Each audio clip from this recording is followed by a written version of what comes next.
Richard Harrison. Now, he started attending the Center of Enlightenment in April of 2018. He became a member of the church the following year and has twice been elected to the board of directors as a trustee. Now, since his early days at the Joppa Church of God in Joppa, Maryland, outside Baltimore, Richard has heard the ministry calling to him. That church asked Richard to attend Lee Bible College, but this was not to be, as he didn't feel ready at that time. Richard has never been able to shake this calling that he was meant to be a minister. So after taking several courses here at the Center of Enlightenment, he applied for and was accepted into our ordination program. Please welcome Richard Harrison.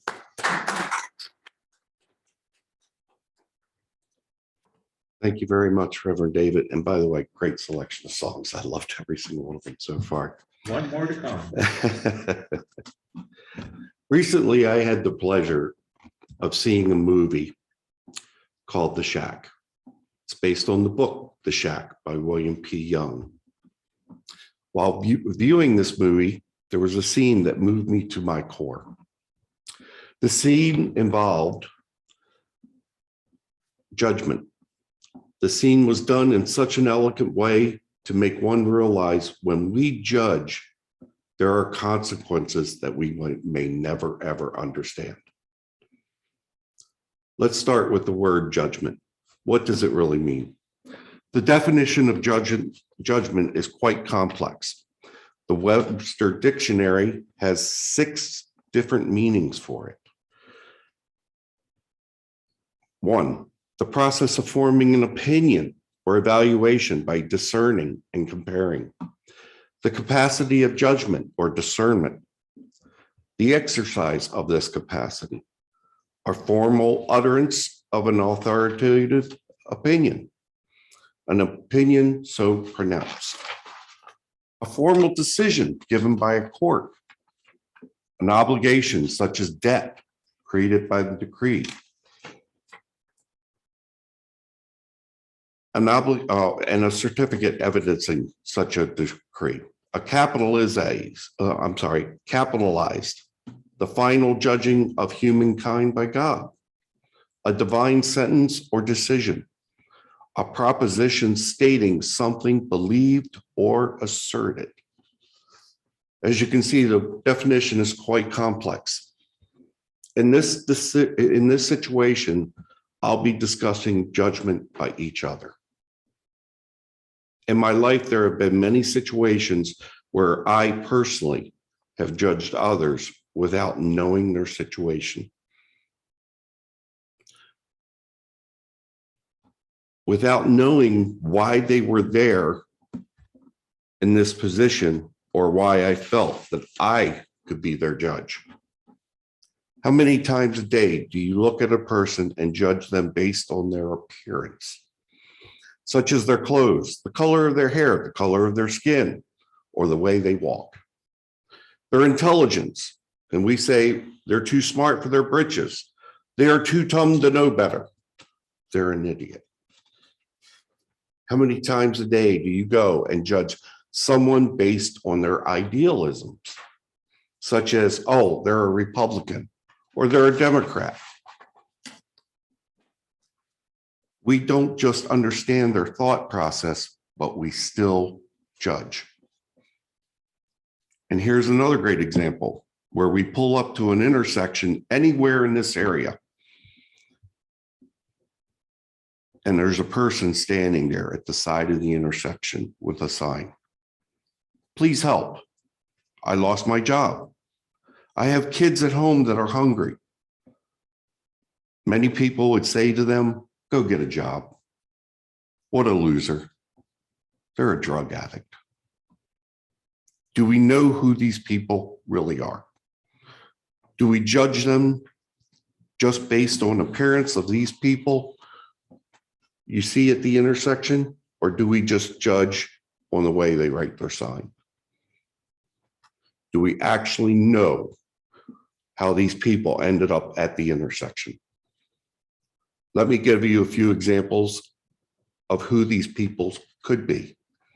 Could be a father who's trying to make ends meet because his job doesn't pay enough to keep the gas and electric on, to keep his kids warm in the winter, or pay for food for his children. Is it a kid that was thrown out of his home and got hooked on drugs, living on the streets because they were of the LGBTQ community? Is it a war veteran who has PTSD, who can only stand at the corner of an intersection, rocking back and forth, begging for food because that person keeps thinking about their best friend who was killed beside them in battle? Here's another example from a local newspaper tagline to catch people's eyes. The paper's not from around here, by the way. Police and rescue respond last night to a home located in Carlington. Another drug addict found dead by child in home. I will come back to this example later. Keep your mind on this. What about the person that comes to church who's slightly different than everyone else, who wants to learn from a church, but makes some of the sorry, my mouth's getting dry. I apologize. Nerves.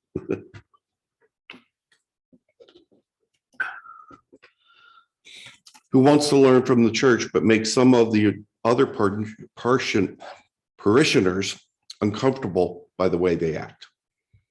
Do we judge them based on their actions? I personally have made judgments on people that I didn't understand. In the Bible, there are many references to judgment. Matthew chapter 7 starts with, "Judge not that ye be not judged." Romans chapter 2, in the New International Version, "You therefore have no excuse, you who pass judgment on someone else. For at whatever point you judge the other, you are condemning yourself, because you who pass judgment do the same things. Now we know that God's judgment against those who do such things is based on truth." And lastly, from Luke 6:37, "Judge not, and you will not be judged. Do not condemn, and you will not be condemned. Forgive, and you will be forgiven." So how are we supposed to judge others? We're not supposed to judge others at all. If we judge others, we are condemning ourselves to the same judgment. We easily look at each other and sum up each other too quickly. I'm even guilty of this. I've made mistakes of thinking of another person's actions or another person's statements were fact, or I fell to the other people's gossip. How many of us are guilty to the statements of gossip? So will I be judged by the same thoughts and action of other people's gossip? So what do I do now? I'm guilty of the same exact scenarios I've presented. I admit my guilt. So now you are my judge, every single one of you. Should I be sent to hell for my actions? Should I be forgiven and sent to heaven? Many of you know me, and many of you consider me your friend, and some even consider me their church family. You have allowed me to serve on your church board. So I'll put this question to you. Judge me. You're the judge. You will decide my fate. What if I was one of your children? What if I was one of your children, went out and robbed a store, and in that process killed a child? Would you be able to judge me in that trial? I have judged others on the way they've looked, the way they've acted, on those statements others have made. I've given in to gossip of others and made judgments. I've condemned those people for a quick thought. Now it's time for you to make that decision. You are my judge. Should I be forgiven and sent to heaven? Now put yourself in the place of God. we state that we are all children of God. We are all in God's image and likeness. Even our statement of being states that, which you just read. What do you think God would do? How can he condemn a person to heaven or hell when we are all God's children? Let's go back to if it was your child, what would you do? I would say that every single person here in this church or on Zoom would rather put their own lives up and give it to the judge for judgment than allowing their children to be judged. So how should we judge? We should judge on the basis of love and forgiveness. We must forgive each other and every one of us for all of our judgments we've made. God knows we have judged and condemned with just a thought. We're all God's children. Therefore, we are all brothers and sisters in God's eyes. We should look at each other as brothers and sisters, no matter the situation, and love each other no matter what our faults are. We must teach every day God's love is infinite. So why is our love not infinite when in fact it is? Let's go back to that newspaper article I was speaking about earlier. That article was written about my own brother, who was an ex-Marine who served this country and was honorably discharged, who came back home, started raising a family of his own,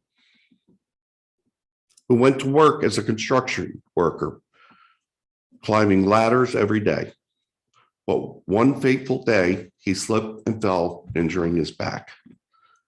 This ex-Marine went to the doctor to treat his injury and was prescribed OxyContin.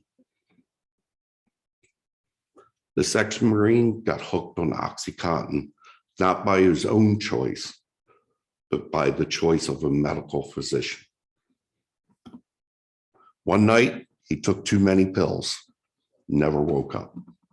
The next morning, he was found by his son, dead in bed. As Paul Harvey used to say, that is the rest of the story.